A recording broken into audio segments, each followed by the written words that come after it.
You spent $500 on AI tools this month, but how many hours did you actually get back? Be honest, because I'm guessing you can't actually tell me. Before we continue, let me introduce myself and my maker. Hey, I'm Victor, Stuart Victor's AI clone. And I'm Stuart, founder of Time Savior. For over 20 years, Stuart's been in the trenches of business operations. He's watched founders and operators try every productivity system, every tool, every framework. And here's what I've learned. Most people aren't broken. The systems they're using are broken. That's why Time Savior exists. We help founders and operators reclaim 10 to 20 hours per week by cutting through the noise and building systems that actually work. Not theory, not hype, just what works in the real world. I'm here on this channel teaching what Stuart's learned. The frameworks, the insights, the honest takes on what's actually working right now. And occasionally I'll show up to share what I'm seeing with clients. What's trending and what founders need to know. So if you're drowning in AI tools, overwhelmed by options, and wondering if it's you or the system, you're in the right place. Let's get into it. Okay, so picture this. You're scrolling LinkedIn. You see a post that reads 10 AI tools every founder needs in 2026. Sounds brilliant, right? You click it. You're skimming through. You think, oh, I should probably have that one. And that one. Heck, maybe I'll try 3 of them. So you sign up. Perhaps you download and install, and then you tell yourself you'll really get into them this weekend. Then 3 days later, you see a different post. The AI stack that saved me 15 hours a week. Right. Different tools. You sign up for those too, because what if those are the right ones? Then you view YouTube, TikTok, a newsletter, all showing you different combinations of AI tools, all promising you this magical stack that will finally unlock your time. By month 3, you've got 11 subscriptions running, 14 browser extensions, a Notion database with 27 saved articles about workflows you're absolutely going to set up this weekend. You know how many you've actually set up? None. But they're sitting there, judging you. And here's the weird thing. You're somehow busier than you were before you started trying to save time. So here's what nobody tells you when they're selling you the latest AI tool. Every tool has a cost. Obviously, there's the money part, but that's not even the painful part. The real cost is attention. It's like when you buy one of those fancy gym machines. You know the ones.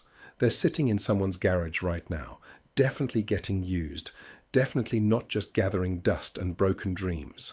Owning the machine doesn't make you fit. Using it every day does. And most of us buy the machine and then, well, we don't use it. Same with AI tools. You're not getting busier because you're doing more work. You're getting busier because you're managing tools you're not actually using. Think about this for a second. Every single tool you've subscribed to but aren't using.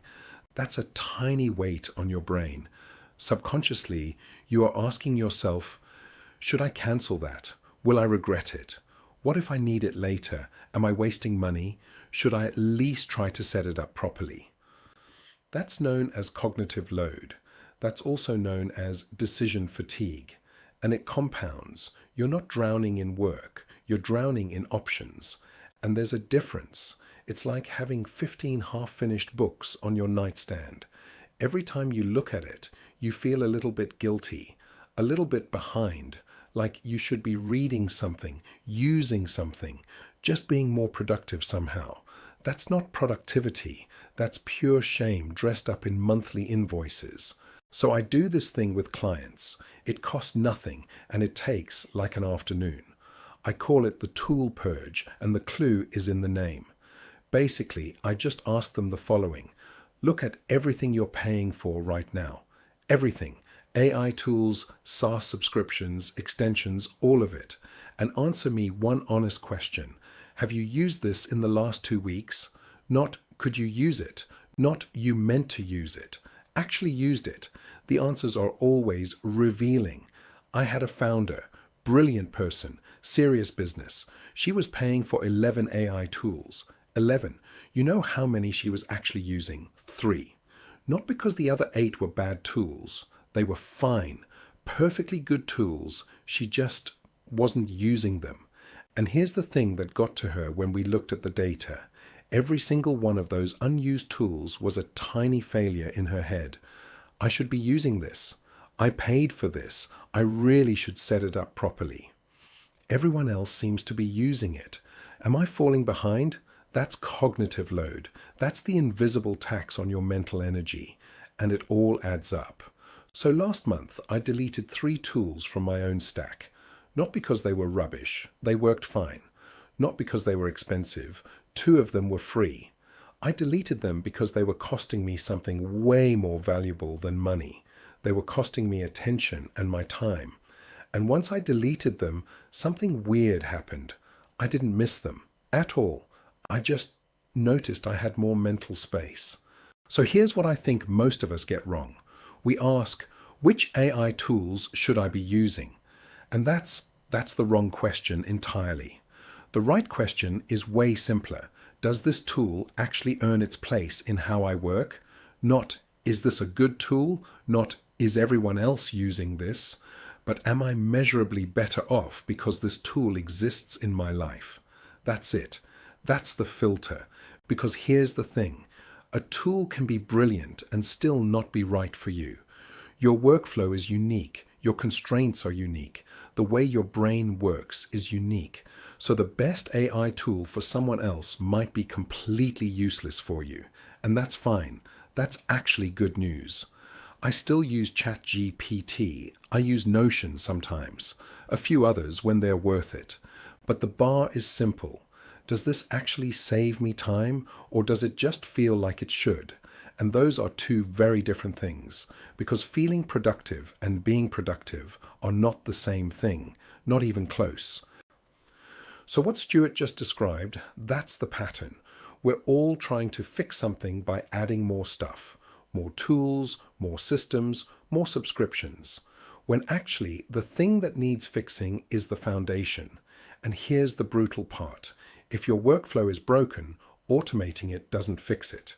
It just makes the broken thing happen faster. It all sounds efficient until you realize you're efficiently wasting time.